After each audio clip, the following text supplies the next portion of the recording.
کہ علامہ اقبال نے مغرب کو ٹوٹلی ریجیکٹ نہیں کیا ہے.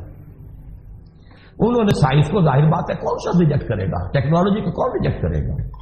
صدمہ اس کا ہے کہ وہ بے خدا سائنس ہے, بے خدا سارا فلسفہ جو ہے اس کا سائنٹیفک ریشنلزم ہے, اس میں توجہ جو ہے وہ وہاں سے ہٹ کر ادھر آ گئی. ورنہ یہ کہ اس سائنس کی جو بھی اس کی اچیومنٹس ہیں وہ تو سامنے ہے. آج انسان کہاں سے کہاں پہنچ گیا, اس کی نفی کیسے کریں گے آپ. اور یہ در حقیقت علامہ اقبال کے نزدیک یہ انر کور ہے قرآن کی تحریک کا, کہ قرآن مجید نے دو کام کیے. ایک توہمات کی جڑ کاٹ دی.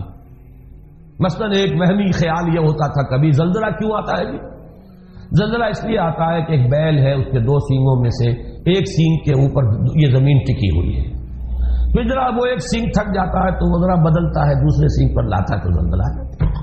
اب یہ بھی ایک توہمات کا ایک نظام ہے.